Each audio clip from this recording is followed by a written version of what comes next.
Good evening, good morning, good afternoon. Welcome to Artist Talk by Phyllida Barlow for the Another Energy exhibition at the Mori Art Museum, Power to Continue Challenging 16 Women Artists from Around the World.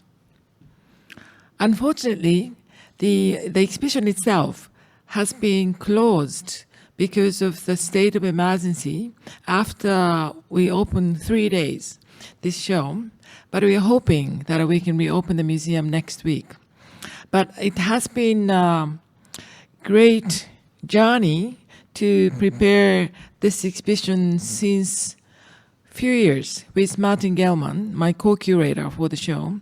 My name is Mami Kataoka, director of the Mori Art Museum, and today we have Phyllida Barlow and Martin Gilman.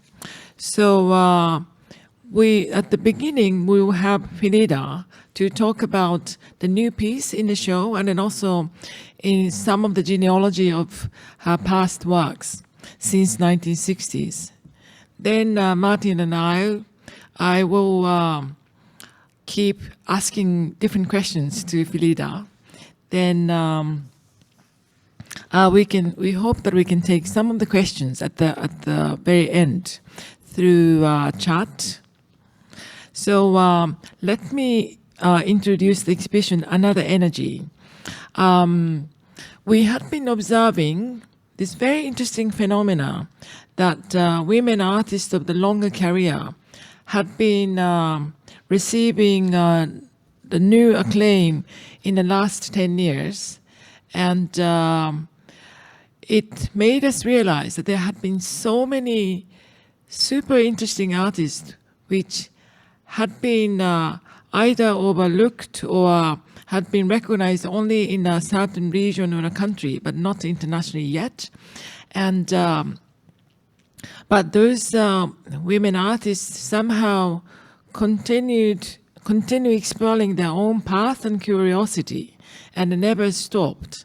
So we collected 16 women artists, not to make this exhibition as a survey of this kind of women artists of a longer career, but instead, we really wanted to explore individual practices as an artist, but at the same time and see what is the connection of these 16 artists. And we could only say it's some kind of different energy, some kind of another energy that we cannot really explain. So by making this into the exhibition, that we wanted to further explore what is this all about. Phyllida Barlow actually positioned at the beginning of the show. Martin and I agreed immediately that we need Phyllida Barlow at the beginning of the show. You will see the reason why. But Phyllida Barlow, who was born in 1944 in Newcastle upon Tyne in the UK, Barlow grew up in London as the city recovered from the World War II and went on to study art there.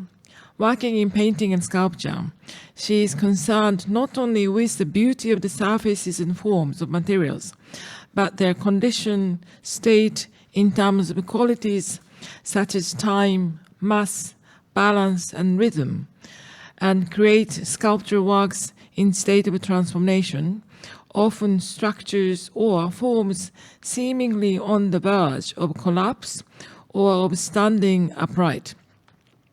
She employs inexpensive industrial materials such as concrete, plywood, and cardboard, and tense balance between these bare materials, providing the underlying elements for all her works. And Barlow represented the UK at the 57th Venice Biennale in 2017. And before inviting Phyllida to make her presentation, let me also introduce Martin Germann, my co-curator for the show. He is currently an independent curator, lives and works in Cologne. After studying in Berlin and Potsdam, he worked for the 3rd and 4th Berlin Biennale for Contemporary Art in 2003 and 2005. And he later was a curator at the Bureau Friedrich in Berlin from 2006 to 2007. And Kästner, I cannot pronounce, Gesellschaft Hannover from 2008 to 12.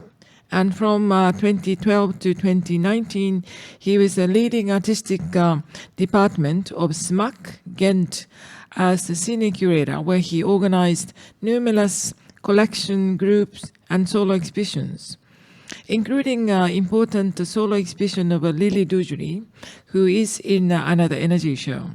And for this Lily Dugery solo exhibition, he received an ICA award for Belgium's best exhibition.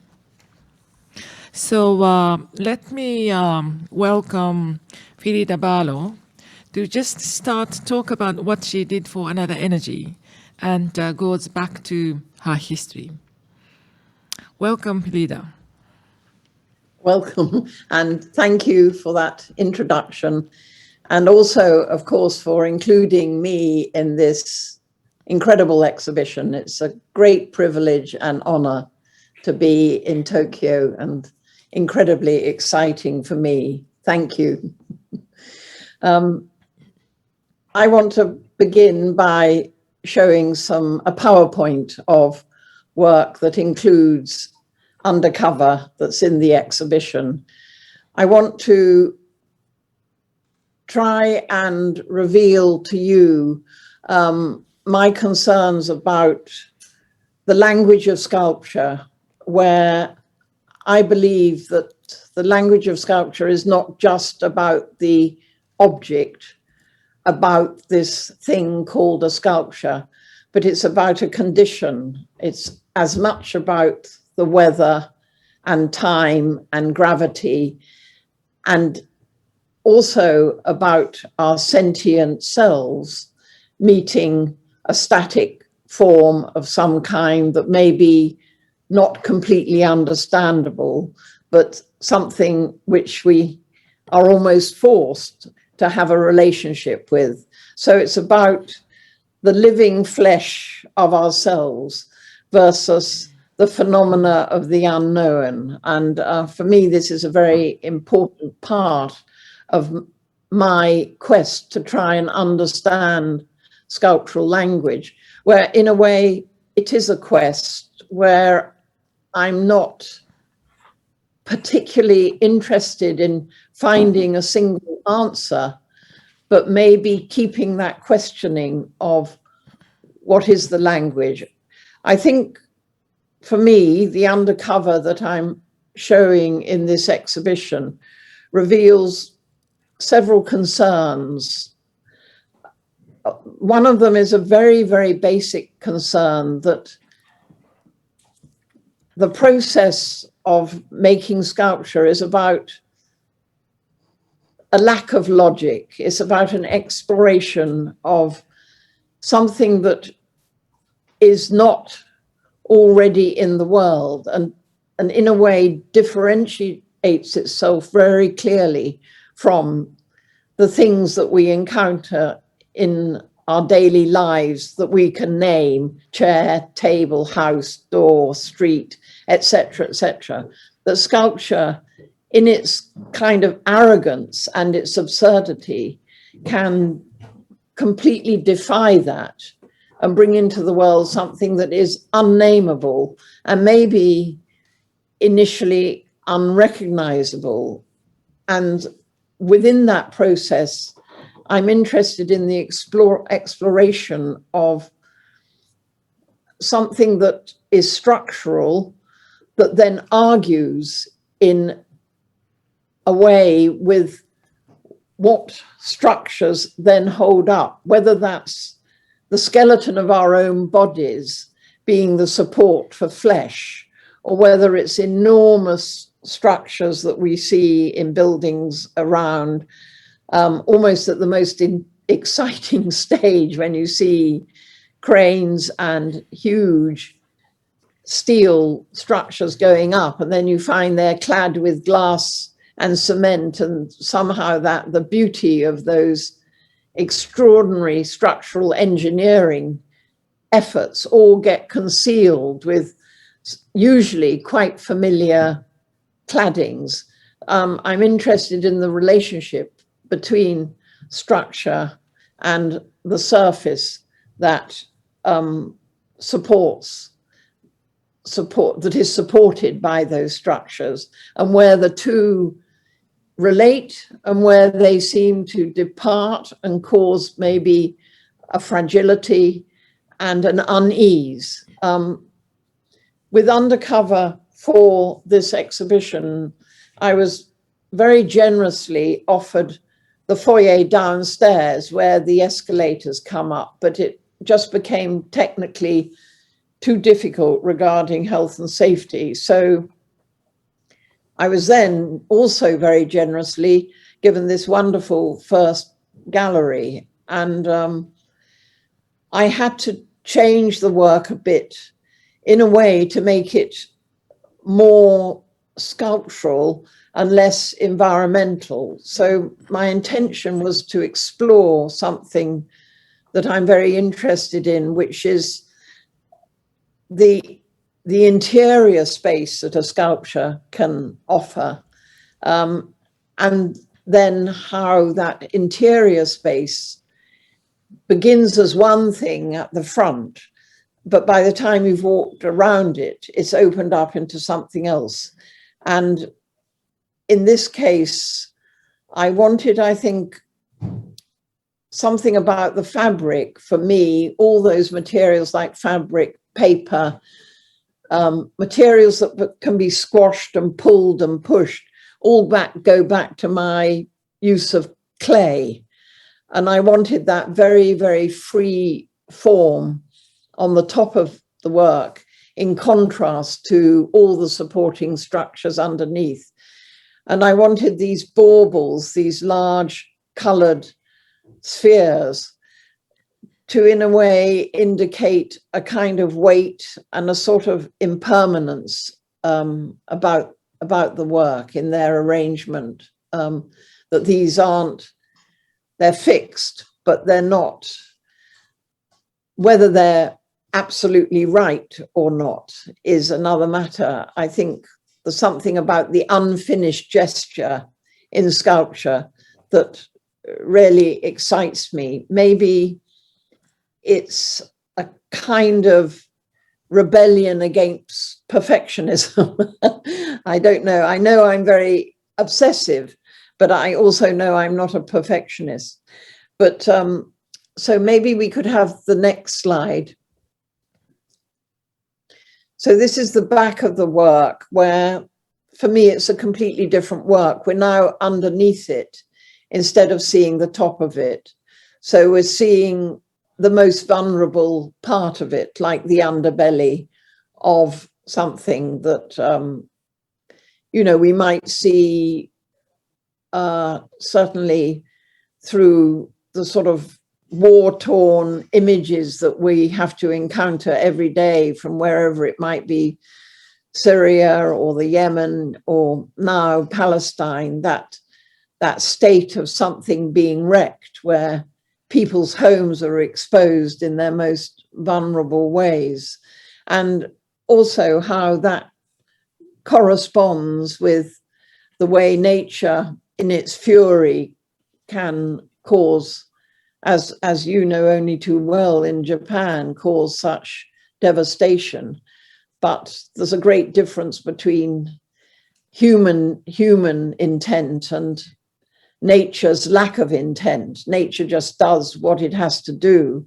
It doesn't openly intend to be malevolent, unlike some of our human interventions. But in a way, I suppose, I'm interested in the monumental aspects of danger, of the perilous and the fragile, and how the dangerous and the perilous meets the fragile and the vulnerable.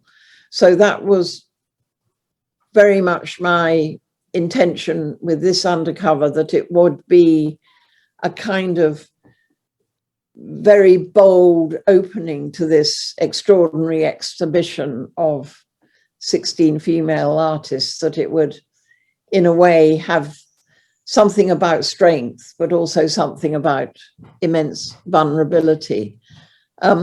Next slide, please. This is a work from 1967, where I was beginning to realize that the way sculpture uses structure, the armature, is always something that usually gets hidden. And I was beginning to think I must do something about that. So this was one of the first works where I started to use fabric in a very particular way, where it was controlled by a structure, and I was still hiding the structure. But the main thing about this work was the way I was painting, beginning to paint the canvas and beginning to use a very expressive gestural mark making on the canvas. That for me was very like the handling of clay, and also to give the interior of the work the equal status to the exterior.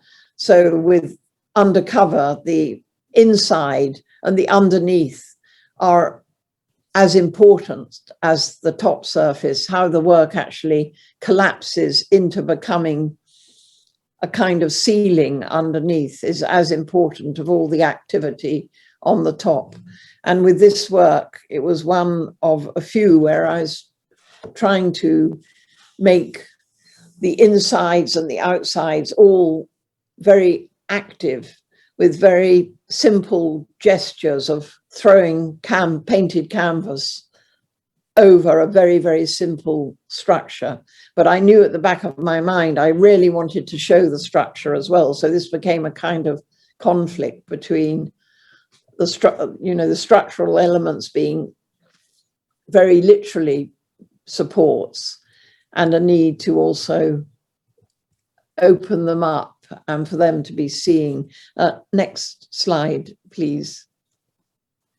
So this is where I was beginning to do this. This is some 10 years later, and this relates very much to undercover. This is one of the first works where working with the inside, the underneath, inside, and the top surface simultaneously was very important to reveal what I consider to be a sort of fragility about surface, but also a kind of muscular strength about surface as well, where surface becomes form and shape, and where it interacts and is controlled, or is attempted to be controlled by a very random structure underneath, which is the sticks that are all holding up this huge roll of black paper.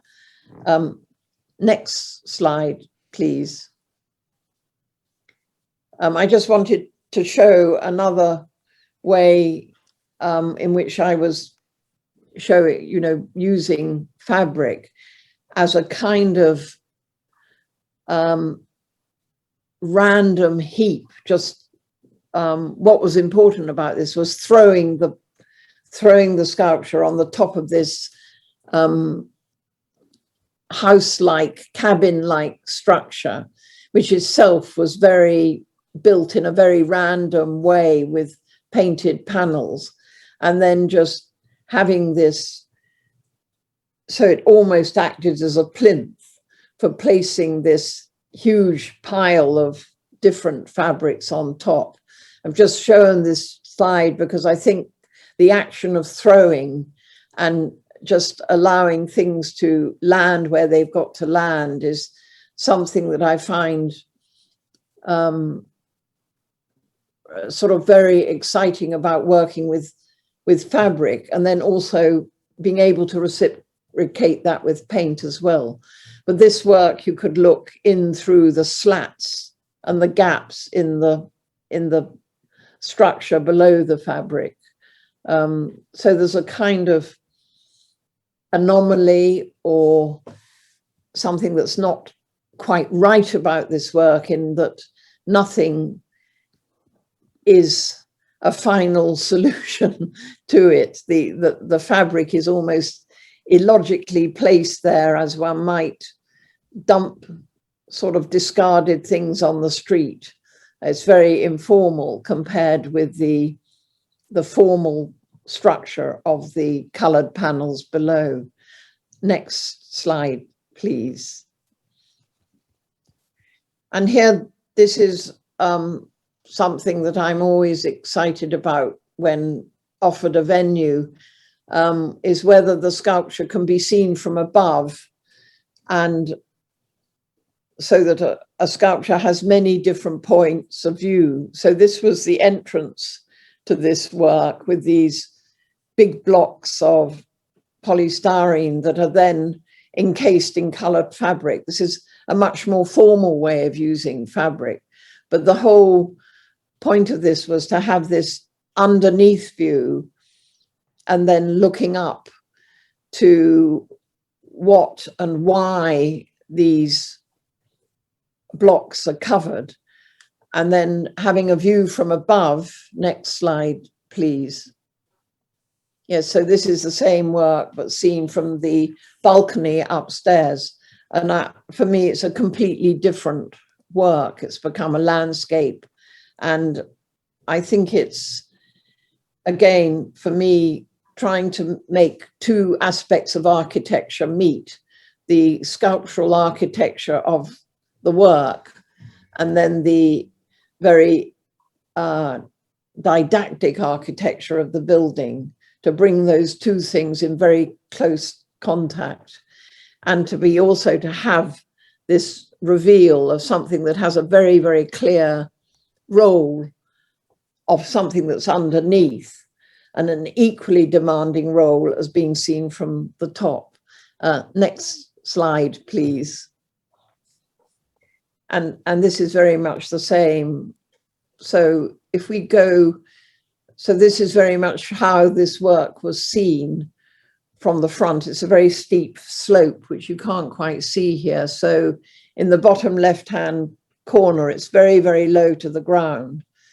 And but the whole thing is also seen from the back. If we just have the next slide. Whereas you can see the size, it's about, 4 meters high at the back, dipping right down to about 30 centimeters at the front.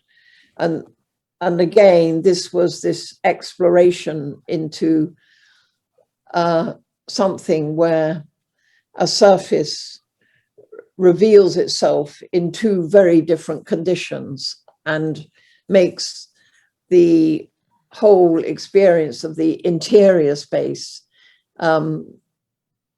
have this kind of almost absurd structural excess that is making that surface do this inside, outside, top side, underside play with the audience. I find the audience very important. Next slide, please. I think we can just look at that one. It's again trying to use a space in this wonderful gallery in Aachen, and so that's an Immendorf painting behind, and the curator suggested I chose paintings to go with this exhibition, which was very exciting. So I used this huge bundle of fabric again and just threw it down these stairs and the objects that hold it in position, a bit like the baubles in the undercover in the gallery now. Next slide, please. So this is another way I also like to use fabric. I think this is a kind of tease about painting in a way, just, and perhaps very connected in its own way to the sort of arte povera of the 1960s, where there's a kind of I don't know what the word might be, but I would say almost futility in a painted canvas just being slung over these props and then held in place by these enormously heavy concrete blocks at the bottom. So something that's a very light, fragile gesture of just throwing the canvas over the timber uprights then needs this excessive weight to actually hold them in place. And I think that that language, you know, which we've seen Mario Merz use and Pannoni use, where, you know, there are often is a gesture, but then it needs something else to retain the gesture. I think that intrigues me about sculpture, you know, that you can throw a bucket of paint across the room and that's that. But if you try and make that become in a way more than that, you end up with these problems that really resist the gesture and make the gesture have to take on its own formal language. And I like that conflict, you know, of where the gesture ends and in a way it starts to almost become something that has its own architectural language in a way. So the relaxed gesture versus the very formal construction fascinates me. And a kind of evidence of human endeavor in a way, you know, the need to do something that's spontaneous, but to repeat that, it can become very laborious or demand something laborious. Next slide, please. And yet again, this is another example of a work which has the top surface revealed as a very self-conscious territory. But when you enter this work, so this is in a way the front, but you enter it from the back. Next slide, please.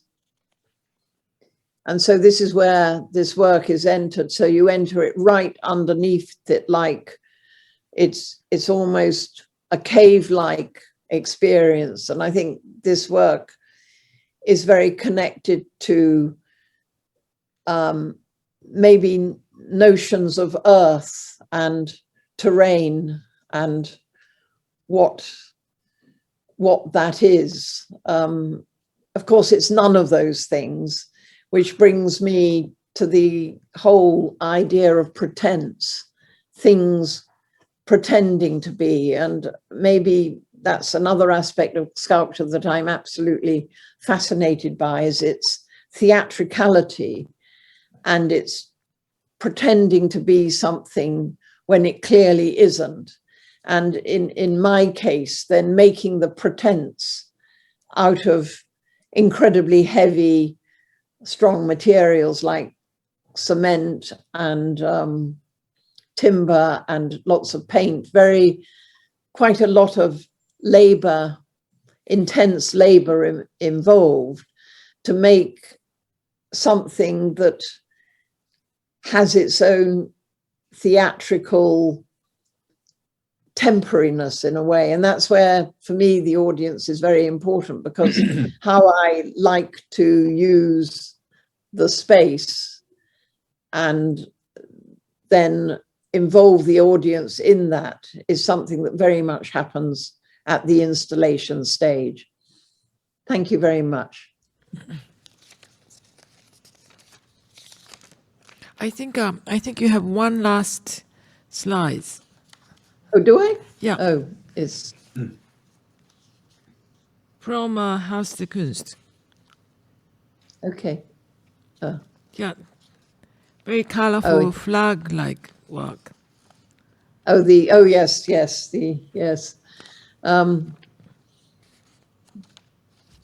Yes, these are called awnings, and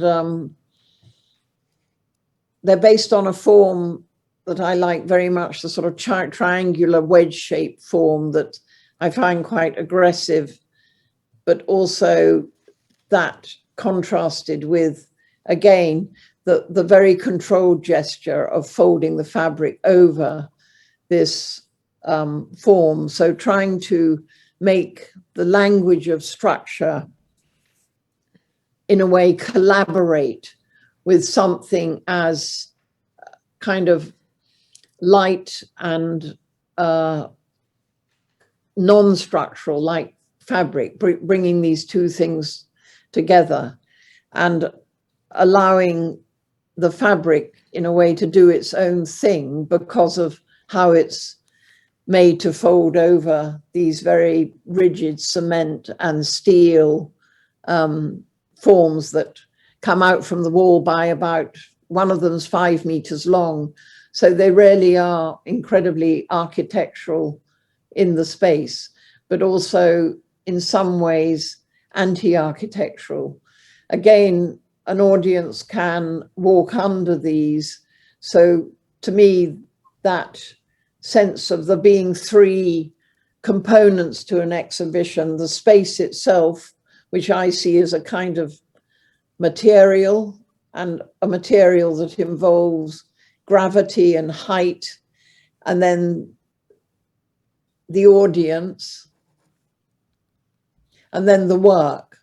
So for me, there are always these 3 protagonists in a way at work with each other. I don't want to kind of control the audience, but I hope that the way the sculpture interacts with the space makes that the physical engagement an audience might have be more than just looking at something pictorially at eye level, but will engage them physically in looking up across through a kind of invitation to become very much have a very physical part in how they are working with these sculptures. Again, what I call a relationship, establishing a relationship. That's what I would love, but whether that happens or not is another matter. Sculpture to me is elusive and has its own qualities that, as I've said before, that aren't just visual. They're about a kind of engagement with an obstacle that draws you in and pushes you out at the same time. And hence, that's why I have this fascination for the surface sculpture that has this underneath at one point, and then this top side at another point. So in a way, there are many different sculptures involved in just the single object. Okay, I think that is the last slide. Is it? Yes. Thank you very, very much. I think it is super interesting, out of your enormous number of works, just to try to extract, to see the genealogy, how the practice has been developed up until our newest piece, Undercover. We can really see your early use of fabric, but also the constant sort of state of ambiguity of between like sort of painted fabric is like the canvas becoming sculpture, and the idea of inside and an outside, but also always have this upper view and a view from the below, and also idea of the weight, but also the lightness, and all this ambiguous sort of state being sort of juggled for the different circumstances and different space.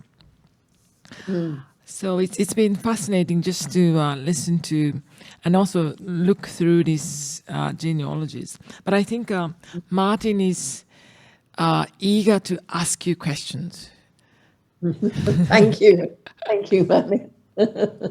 Yeah, well, indeed, and we heard a lot. We heard you a lot talking about physicality, about process, about form, and actually we can see in your work the whole history of sculpture of the 20th century and before meshed to something of your very own. And I think one very important theme also in the 20th century was, of course, site, and for site specific or site resonant, however we would call it. But this notion changed dramatically already a while ago, but also within the last 2 years or within the last year. And I think not only the show in the Haus der Kunst, but also in the Mori Art Museum, you had to, how did your notion of site change when you had to install an exhibition via the computer?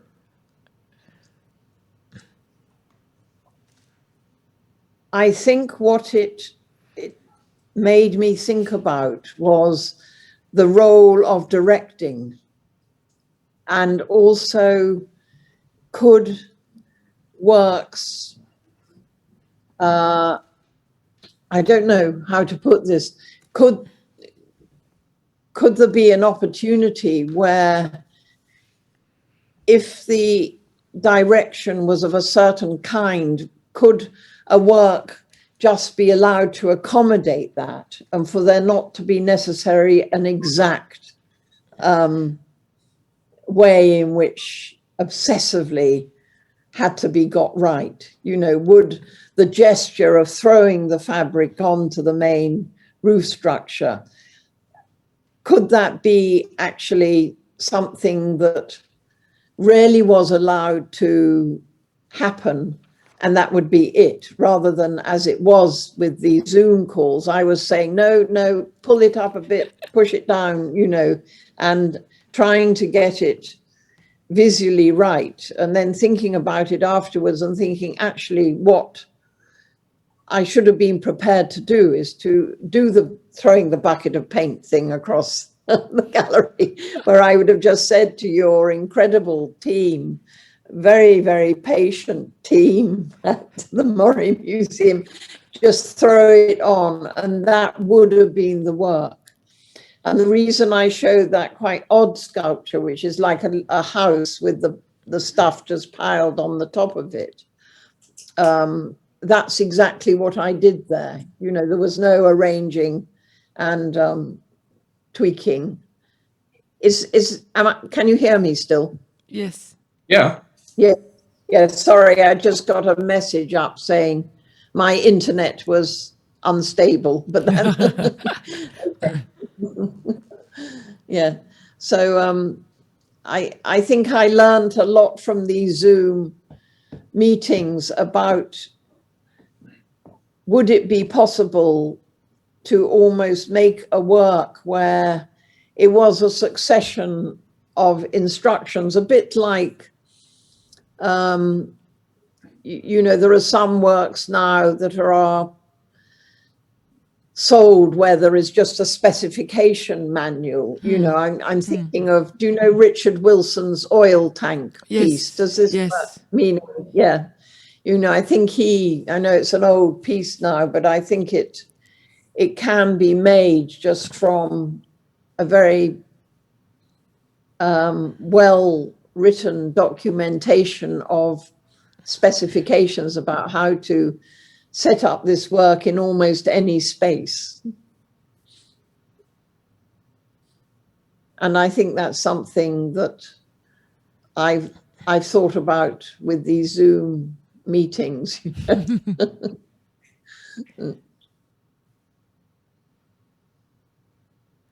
I was recalling our Zoom installation at the very beginning when you said the sculpture is really about the lack of logic.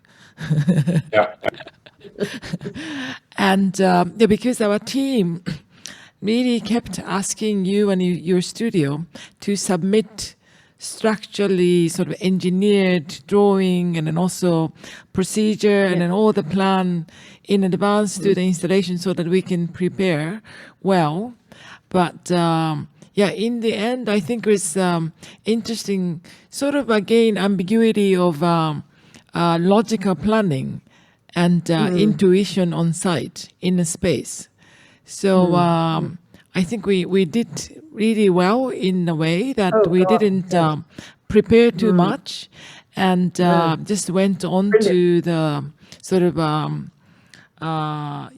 intuitive way of proceeding the work. Yes, I think the team was absolutely incredible, Mami, you know, and really so full of admiration for their patience, because yes, I mean, in terms of health and safety and actual procedure, an exact plan would be a very good approach. But I think for me, it's more about something else, you know, and how to retain that spontaneity is really difficult, I think, with works of this scale. Maybe I have another question. If we look in your practice or in your archive of works as such, because you said that with sculpture you put something new in the world, and the more work you produce, the does it create more possibilities for you to put something new in the world, or is there always a analogy or mimetic relation to what was already there? Because that's in particular in your work also very interesting, because many works disappeared later on. So I would be interested in your notion of the new. Yes, that's a very interesting question. I think, okay, I'll begin at one end to answer that question. I think I'm a very traditional artist. You know, I make small works, I make loads of drawings, and I make large works. That is my repertoire of activities, you know, and they all somehow relate. And it's very studio based. So I have a studio, and my materials are traditional materials. They're powder, liquid, solid, timber, steel, you know, fabric. They're not new plastics or new kinds of industrial materials that have just come onto the market or whatever. So, and that's how I've been working since 1960. So so when I'm talking about newness, I'm not talking about an art that has never been in the world before. I'm talking in a way, if there's a chair in front of me, it's almost like, what is the encounter between a chair and something that is not a chair? And it's almost like thinking, what is the opposite to a chair? Or what is the opposite to this architectural venue that I'm going to be doing a work in? And that notion of something that's both an irritant, but also empathetic in some way, is quite political. I don't mean political, I mean maybe a kind of personal politics, if that makes any sense, you know, where there's a kind of state of argument of who and what we are in the world and what are we going to leave behind, you know, for the next generation. You know, at the moment, that seems pretty shocking as we watch the planet sort of enter enormous crises. It's not that I'm taking on those issues. It's just that I think the human print on the world is extraordinary and archaeologically extraordinary. And when you see great sites like Palmyra or the Buddhists in the Buddhist statues in Afghanistan being blown up, it's not just the devastation of those sites, it's the fact that through destroying them, you're actually destroying humanity as well. You're destroying the evidence of the capabilities of human beings. And, you know, I'm not saying that my work can take on these huge issues, but I think newness to me is a kind of contrast to a situation a sculpture will find itself in, and also what that means as an encounter to a flesh and blood living creature that can move around it and through it and up it. So it's more that as a state of newness. Yeah, sorry, that was rather a long answer.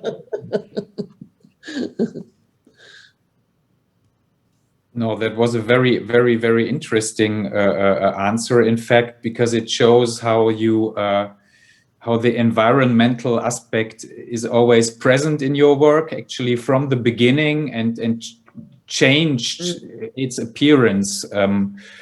Maybe also due to the work. Maybe we can also come then directly to another question, because newness is a metaphor as such, but which is also a modernist metaphor, of course. But I think in your work, it's also more about matter, and matter is already there. Matter is what you work with. There's a material list I just found: carpet, felt, polythene, rags, rubber, tarpaulin, bitumen. So there's actually the list of material you work with is endless.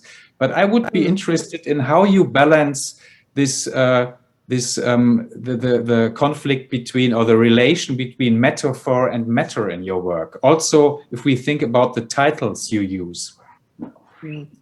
Yeah, people hate my titles, and I sort of I understand that. I never look at titles. I know that's wrong. I never go and look at the label on the wall. And I think that says a lot about my relationship with why I call things untitled, because I really don't have a title for them. And then I want there to be a kind of banality in the title, that if it is a column, then call it a column. But I hope the word untitled throws, as you were saying, Mami, a kind of ambiguity around whether this is a column or not. And of course, it isn't a column. It's a pretend column. It's what I call a phantom. And this is something that I also love about sculpture, is what we believe we are seeing and what is actually there. You know, if you see a Jeff Koons and it looks like a balloon dog, you know, it's the real issue is that it's not a balloon dog. And so you're left with two kind of completely conflicting positions. And I think sculpture always does that. And I think Bruce Naumann's work in the 70s, where he was suspending chairs very perilously on large steel frames, and there was this kind of sense of danger when you walked under them, or his half-finished kind of cast plaster sections. I absolutely love those works, where it's almost as though something is caught unawares and is just arrested in its state of, in its process. And for me, I think those are grand metaphors of making really full-on physical materiality also resist being, what can I say, succumbing to what it's meant to be. You know, there's a state of something being arrested at the most vulnerable point of its development, which I think Bruce Naumann's 70s work did. And I suppose I'm influenced by that state of arresting something so that it's caught in its most, what I would call, vulnerable phantom state. So yes, of course, it looks like a column, but no, it isn't a column, and it's a pretense at being a column. And again, that goes back to my love of the theatrical in a way, and also my preference for the metaphor rather than the simile, rather than saying it looks like a column, that maybe one's mind might be trying to say it's paper, it's cement, it's wire netting, it's very tall, and it's balancing something on the top of it. And you're collecting this information about it, but maybe you don't know what or how to name it. And I find that more exciting than just arriving at a destination where you say, oh, it looks like whatever you think it looks like, that there's another level to go to with the work.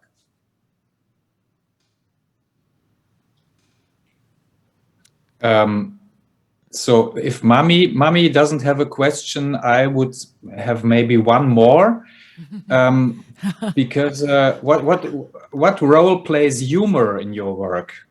Because there's, of course, often unspeakable smile one reacts with. So is that something you intend, or is that something, because humor is also a way to produce a moment of illogic of Exactly. what you want to sculpture to do. So is that something you intend, or does it come? I think it comes because I think I've always been very bad at making, and I don't know whether that's a kind of neurologically diverse problem, whether I'm dyspraxic or you could put some name on it. But I think joining things together and being perfect about that is just, for me, impossible.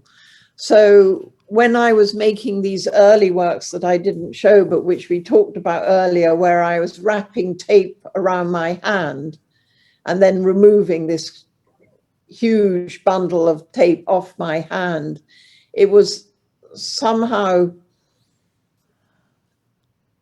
trying to look at that act of making, but also to look at the absurdity of making when you are, and in my case, I am a bad maker in the expected craft orientated way that certainly British sculpture to me has this enormous problem of being hugely connected to craft and skill as being the prime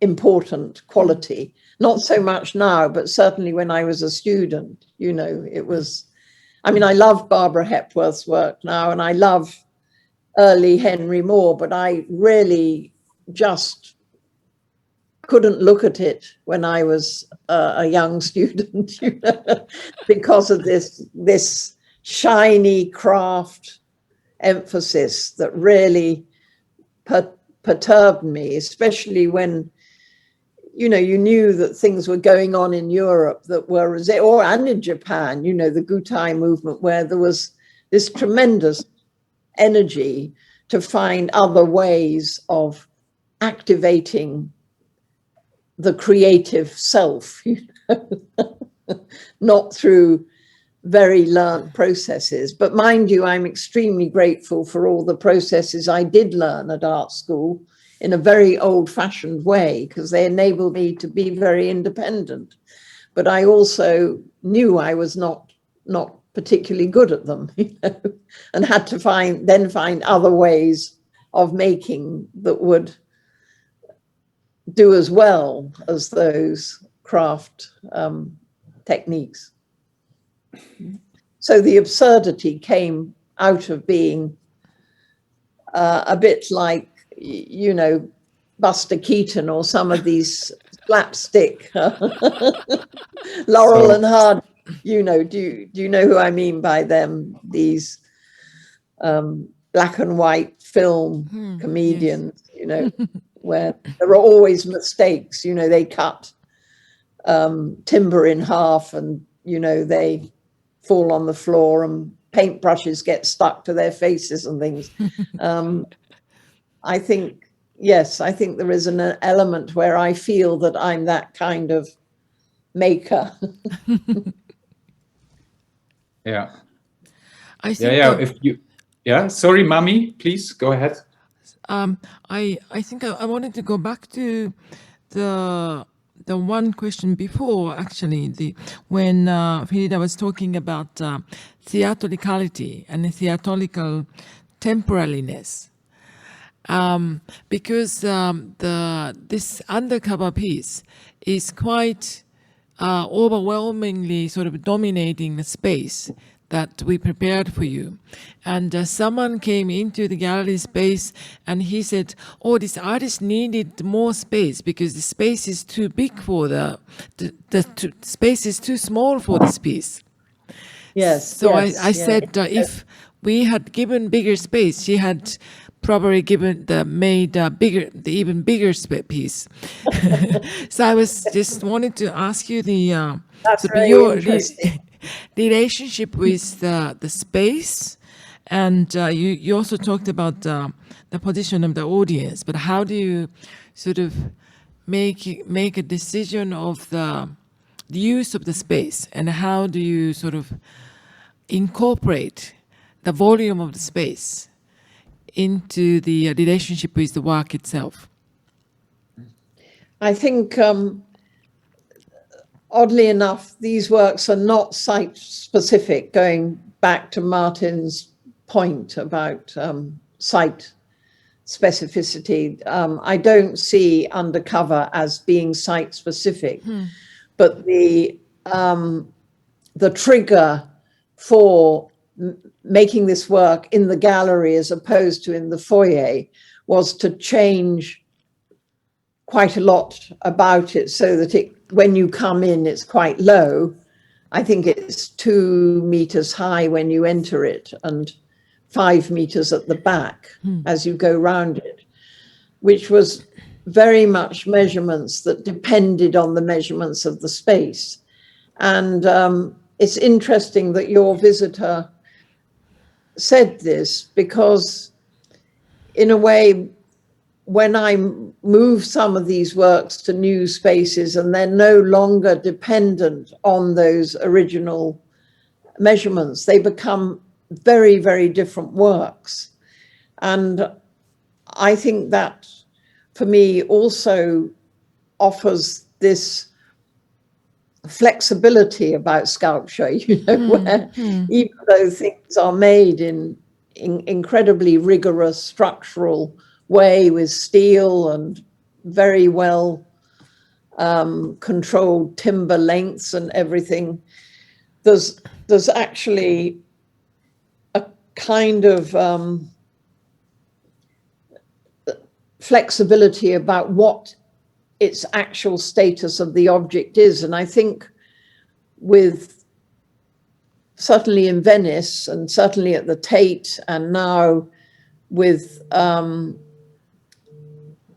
Mori Museum, that the point was to try and take on the architecture, to try and take on the space. But I'm interested in what your viewer said, and that maybe they didn't want to have that kind of relationship with it where the work was too controlling of them. You know, they wanted actually a much more traditional sculptural experience where you could see it in its entirety, which I find interesting. And, you know, I in a way would to some extent agree with them, you know, not to make the work bigger, but what would this work be like freed into a much bigger space, so you saw it as really as a traditional sculpture rather than something that's an interactive, almost anarchic architectural riposte to the gallery itself. I think it's very interesting to see the work that, as you mentioned, that it doesn't really give us the entirety of the vision of the work itself. And Yes, even with my iPhone camera, it's impossible to capture entirety of the work. You have to use the different lens, like iPhone 12, to capture entire picture. Yes, I think sculpture and photography are enemies, really. But you know, the camera wants the glamour shot. Do you know what I mean? It wants the best view. And when I've written about this, I've always used the example of Rodin's Kiss, this white marble sculpture that's in 8. And it's always the image of it. If you go online, yes, there are lots of views of it, but there is one view that is the sort of glamour shot view. Because the other views are so complicated, you lose what the subject is, you know. And I find this fascinating, to do an exhibition of the worst views of sculpture. You know? Just because in a way they're really interesting, where the sculpture loses its image identity and becomes much more what it is, you know. Its physicality begins to it's really interesting part, actually, that so many people now comes to the museum to take pictures of it, just as a memory of their experience. But it's super interesting that so many people take pictures of the pictures that they have seen already on social media 1,000 times. But actual sort of physical experience is so different. And that was also the huge question after pandemic, when museum closed, and we tried to I did so many virtual sort of gallery tour, which deliver a certain level of reality of the exhibition, but still it's far from the real experience in the space. And that's so true for your kind of installation, sculpture, or sort of spacious piece. Yes, yeah, no, it's interesting. Yes. Sorry, Martin. No, Phyllida, I have maybe another question which would kind of fit to that, because in one of your texts you actually wrote about the so-called make easy piece. Oh yeah. You had this expression "make easy," and that a lot of artists actually work for exactly that image which is circulating these days around, and which we are now forced to work with. And what I find interesting is how did you deal with it from the moment that your work in general circulated more and more, that from the late 2000 or early 2010s you became more well known and more people knew your work, and how did you avoid this make easy gesture which you expressed while writing earlier? I think I mean, we've seen a sort of phenomena in the art world, haven't we, from about the early 90s. I mean, especially in the UK, I think, with the YBA artists, you know, Damien Hirst and everybody. And I think they did an amazing job for British art. But then it became very academic what they did. And art schools started to teach how to be successful based on the YBA procedure.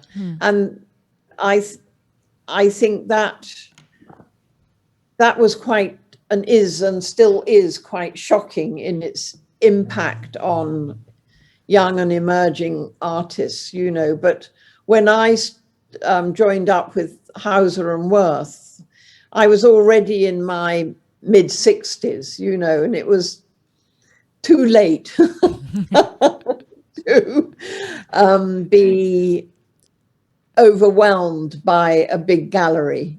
And I always felt, well, if I no longer am any use to the gallery or whatever it is that might go wrong, I know that I can still sustain myself as an artist. You know, it's not the end of the world for me if things don't work out, because of course, you know, if you have a low profile, you're dealing with that the whole time, and you know, you become very resilient. You know, you're not going to just give up because no one's looking at your work, or your work is not trendy, or it's not of the moment. You know, I think resilience is one of the most important qualities to try and develop. And of course, most artists have this, because most art, as I'm always saying, isn't seen. You know, we only see in galleries and museums and maybe some studio visits a tiny fraction of what hundreds and thousands of artists are doing. And also many artists who don't have exhibitions but have the resilience to keep going. And I think that's remarkable, absolutely remarkable. And anyone who says that, you know, if you're writing a novel and it doesn't get published, it's a failure, it makes me furious, because I see that as a kind of fascism, a sort of creative fascism, you know. And the same for visual artists. Because you're not showing your work doesn't mean to say it's bad art. There's, you know, art of all kinds of qualities that we see in galleries, you know. So I just think it's one of the extraordinary phenomena of a visual medium, is that most of it isn't seen, you know. And but in no way should one judge that negatively in terms of the artist who isn't seen. You know, in a way, one should see them as heroic, you know. Actually, it's a super fascinating thing that the evaluation and value of the work changes according to the time, and it's there's no sort of definite stable value of the work. It's always changing. So Yes, exactly. yeah, something wasn't so interested suddenly becomes everyone's interest, and Yes. while you're doing completely same thing. Yes, yeah, exactly. And I think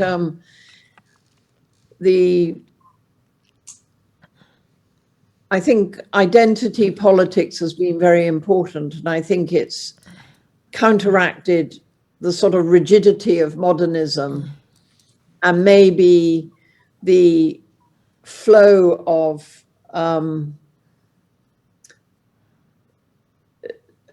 20th century isms, you know, whether it was surrealism or post-impressionism or Dada or whatever you know, those tropes of defining the lineage of art history in a very Western way. I think identity politics in all its guises has blown that right open, you know, so that we now have, with so many different cultural tropes in the art world, that whole judgmentalism about good and bad it's no longer working, you know. So it's art, you know, and we have to just deal with it very much on our own terms. And it transcends just whether we like it or not, because what has come into the market is come into the not the market, well, that as well, but what has come into the whole global art world is this huge emphasis on subject. And I think for me that's very interesting, because I've spent a lifetime trying to find out what my subject is. So it's interesting being on the other side of that. And I think there are a lot of artists, obviously, like me, where the thing that is most captivating for the art world now, and it's about time, and I think it's done, it's really reinvigorated all sorts of things, is the issue of subject in connection with identity politics. Whether that's going to run its course and inevitably will be replaced, as you were saying, by another trend, remains to be seen. But I think we're in a fascinating time in terms of what artists are engaging with, whether it's environment or identity or whatever. There is a kind of revolution about where the values are, or how we judge. It's as though everything has fallen through the net. And I think for me, that's great, I think. One of the common threads that we have been realizing, looking at these 16 artists, is Yes. the similar, but sort of the nature of uncategorizable uncategorizable nature of the practices over the course of the time. And many artists goes from poetry to painting, and painting to sculptures. So they're not working by the medium, but more sort of driven by the continuous curiosity and quest of those questions to where there's no answer. But Absolutely. so they choose the medium and also the method according to their necessity, but the medium didn't come from the beginning. They didn't start because they has to make something as a painting. And so those categorizable practice probably made it difficult for museums or curators to which storage we could put these works in, and how can sort of analyze these artists and categorize into sort of artistic languages. I think these artists that you've described, where I don't know what you would call it, let's call it the idea, precedes the production of the work. And then the production of the work is very, very specific. It may require film and performance and maybe an object that is, in contrast to those elements. I have a huge envy of those artists, because I think I am obsessed by this thing that isn't myself, that isn't ourselves, that in a way is utterly pointless in the way it identifies itself, because it's not clear about what its message is. Going back to Eva Hesse, say, for myself, and say Bruce Neumann, these works are just existential. They're there because they had to be there because of something that needed to be made in a very urgent way, because that was what was being thought about by those artists. And in a way, there isn't a justification socially, or in a way you could almost say artistically there isn't a justification. It's almost as though the phenomena of producing this thing was just because it had to be produced. And that's not, you know, now because there are so many layered issues and maybe layered subjects with interdisciplinary artists, the work can become by necessity very, very complex in what it actually is, what you're actually, like take Pierre Huyghe, you know, an amazing artist with many narratives in any one work, you know, and where there's no such discipline as sculpture or painting necessarily breathing down his neck, you know. He just wants to make this work have all these qualities, and he will find the formal language to do it from his own resources, you know, and from the resources that are available to him through his research, etc. But I think, you know, which casts a real, you know, light on somebody like myself who actually refers to their work as sculpture, and that in a way kind of boxes it in, you know.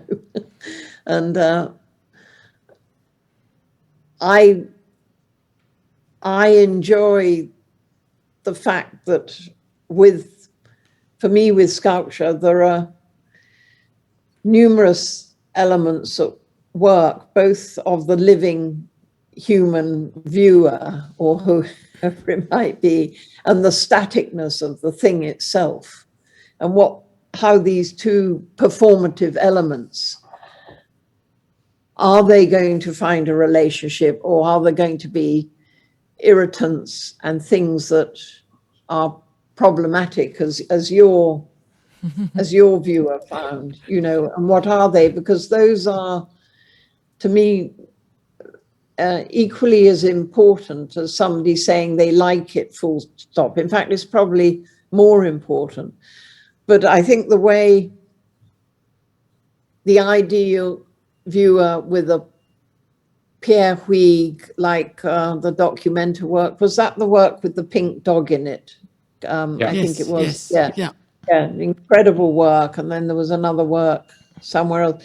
You know, is there a kind of literary, verbal, almost voiceover going along with that work that takes you through it? So verbal language and how you use it or how you manipulate it in the context of such a multidisciplinary work as that is almost the other component of the work. And therefore all the glorious sentient qualities of that work become in some ways subservient to verbal language, whereas I think the encounter with the Eva Hesse or the Bruce Nauman chair, or I can't think of it. It's so sentient that you're, you know, with the suspended chairs of Bruce Nauman, you're left in this space underneath. And as Achim said about sculpture, you're kind of left with nothing. And so it's just yourself and this phenomena that you're encountering. And I think that is such an extraordinary currency to be manipulating, that stands not in opposition exactly to the Pierre Huyghe work, but it's counter to it, you know, where every component of the Pierre Huyghe work can be accounted for in a narrational literary sense. Martin, know. Martin, do you want to ask another question? We have 10 more minutes, so Well, first of all, I was kind of very happy about when you spoke before about resilience and identity politics, because even if our exhibition has a little bit the camouflage or that is in the Trojan horse of identity politics, it's basically an exhibition about resilience. And this is, I was very happy that you pointed that out also, because as needful as it is, also identity politics is on the way to an ism, like in the 20th century, certain isms were. And that's of course, a quite interesting period. However, and also, just let me quickly say, it can become academic. Yeah, of course. And it produces a certain art. What academic? Yeah. Sorry, go on. No. But it's quite interesting, because I also observe that you look from various angles on your own work. That includes you as an artist, but also you as a teacher, I think, which was a very important part of your life. But also, in how far was your family life? In how far did that influence your work? A lot, a huge amount. I mean, you know, I think children and their comments are natural philosophers. They just say straight, they give it to you straight. And it's wonderful. I think the pressure of family life is huge. My husband and I, we certainly didn't have children in order to wave a banner about feminism. The children just happened, as they do. And I think family life and keeping family life as well as we could, I think it was very chaotic. I don't think it was certainly not easy, you know, financially and all sorts of things. So retaining a creative activity was stressful. It was difficult. But what it made me very aware of was time. You know, I made certain rules, you know, like if I went into the studio just for 1 hour, it wouldn't be to sit around. It would be to make sure when I left the studio to go and collect them from school or make supper or whatever it was. I had to have done something. And therefore, I generated this sense of urgency for myself, which even today I still use. You know, my studio is more a workshop than a place with comfy sofas and all that kind of thing.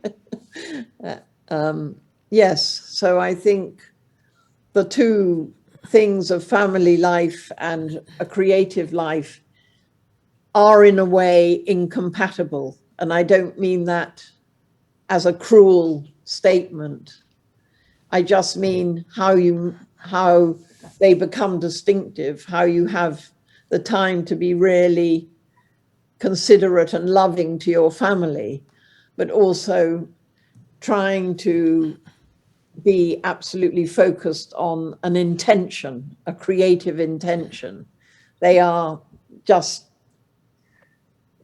so, in my case, so separate and require different kinds of space and time that is difficult. Some related question, Phyllida, that as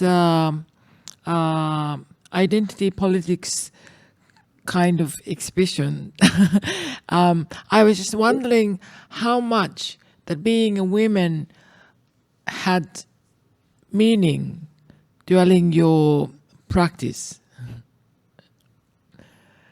You said you had been intentionally resistant to the idea of women artists make something beautiful or something small, or those kind of ideas. But it seems that you had been rather free from those idea of gender or identity politics when you were making works? I think, you know, going to art school in the early 1960s when, I mean, of course, there was women's right and emancipation and all those things, but there wasn't the movement, the feminist movement was just beginning. And I think it was a very masculine environment, but although there was sexism, I don't know, this may make women very angry. It was very old-fashioned sexism. So it was more, in a way, thinking of women as needing help, or they might not be able to do things, or they needed to be protected from certain things. And they were certainly, you know, in art schools, there was certainly huge kind of sexual politics going on between male tutors and female students.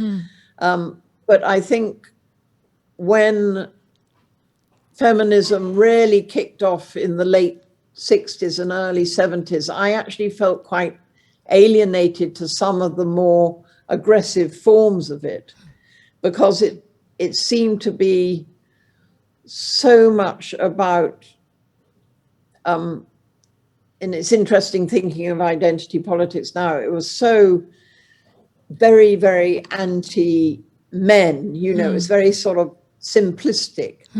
And therefore, in sculpture, I think that was when the notion of sculpture and sculpture as an actual discipline began to be really questioned, along with the rise of conceptual art, which looked at sculpture as commodity, you know, the bourgeois commodity, and therefore, you know, nothing more than colluding with capitalism in that sense. I saw the things that I was really interested in which were connected to the phallocentric object and that idea of the lone totemic object that was a mystery. And I think, you know, seeing the rise of Eva Hesse and also Arte Povera was a great release from the mid-60s onwards that seemed to embrace an entirely new, non-masculine based way of thinking about materials and making, without necessarily it being grabbed by a feminist ideology.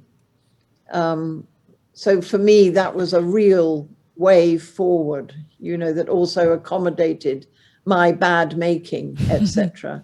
But I think that hefty feminist politics I found in its own way, exactly as Martin was saying just now, in how it became so quickly academic. And rather than looking at the real social ills inflicted upon women of domestic abuse, underpayment, you know, etc., it suddenly became intellectual exercises.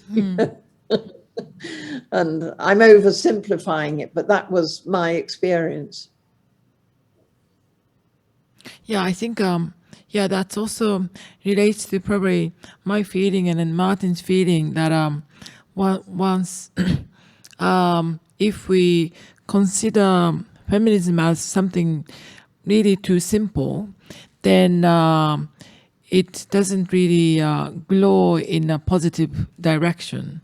And then now the feminism has been developed into much complicated place. Yeah. So yeah, we sort of, instead of oversimplifying that idea that by having women artists with longer career exhibition, but by going through the exhibition, then encountering individual practices, then somehow this identity politics idea bounded by those identity politics is loosely dissolved by going through the exhibition, and then encounter the idea or core of each artist.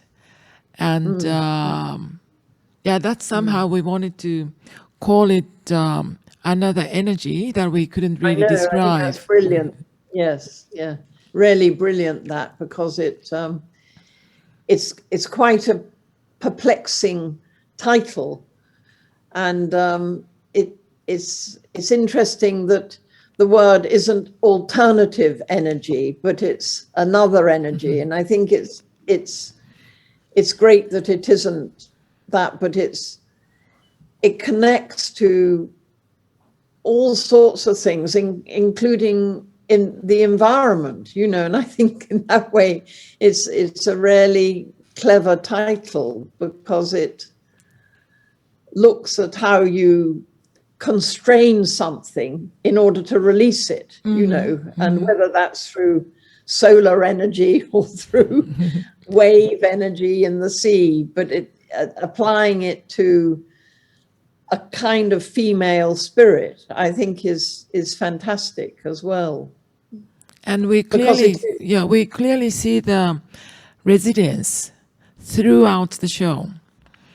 Yes, and as I just always absolutely loved Lily de Jury's work, you know, and in a way I feel a lot of empathy with it, because I think she's very interested in structural sort of anti-form and form, and how they resist each other and work with each other. And, you know, she always intrigues me. Whenever I see her new work, I'm always surprised. So it's fantastic to be in a show with her. Yeah, I'm still hoping that the condition of the COVID-19 becomes better, and before exhibition closes, you can come and see the show. I would really love that. I mean, I am really slightly devastated for very selfish reasons, you know, because, you know, not being able to travel, and in the studio we were so excited about coming to Tokyo, you know, and it just seems, it is distressing. But then, as you asked earlier, I think there are interesting repercussions from not being there to install the work. You know, it raises lots of questions about my way of making that I'm interested in unraveling a bit more. Yeah, it's good to know that there is an alternative way of doing it, but still it's so nice that if we could have had you for the installation in physically. Yeah, yes, it would have been amazing. But before Mami, just again, both of you, huge thanks for, you know, staying with it and organizing so much for the installation. Really incredible. That was first experience for our team, and then also obviously most challenging part of the installation of the Another Energy is to install new piece by Phyllida Barlow on Zoom. But I think, in the end, we're so happy to have this gorgeous piece. And Martin was also joining on Zoom. But before we close this talk session, which we think that we could probably continue another couple hours. But Martin, would you like to comment on anything or ask one last question? Or actually, I'm done with questions, but I would, if I have the opportunity for a last one, it was actually because Phyllida said in the very last sentence that maybe this new notion of sight creates productive opportunities. in a way, right? And are you there yet already, or is it something which keeps? Is it because it's a part of resilience that you think on about that? So do you have plans in that respect? No, not, I mean, I'm thinking about it. I'm thinking about, you know, how can I put it? You know, if again, I'm slightly repeating myself, I'm sorry. So if I'm talking about throwing the fabric on, what kind of risks can I take with that? So I'm not telling 6 people, no, pull it this way more, pull it that way more. What, if it's really meant to be about the gesture, then maybe it should just be the gesture. And somehow the work should be strong enough to take that on its terms, not on me trying to correct it and arrange it, you know. And I mean, I know it sounds a very simple thing to be talking about, but actually it makes me think about quite a lot of things that are made in that way. And I find that very exciting. I haven't got any plans of how to put that into practice yet, because quite honestly, with you know, I start another Zoom install next week as well. It's just been one after the other. So I haven't really had that much time in the studio, unfortunately, you know, to do it. Yeah. But it's a wonderful prompt to examine what I'm doing again, you know, and question it. Thank you. Thank you very much. I think it's a positive thing not to have an answer, and you can keep exploring and questioning what your subject is for your art. Yeah, exactly. Yeah, yes. So thank you very much, Phyllida, for joining me, and then also Martin. It's been a wonderful and really enjoyable time. And let's cross our fingers that we can meet physically all together in Tokyo in the future.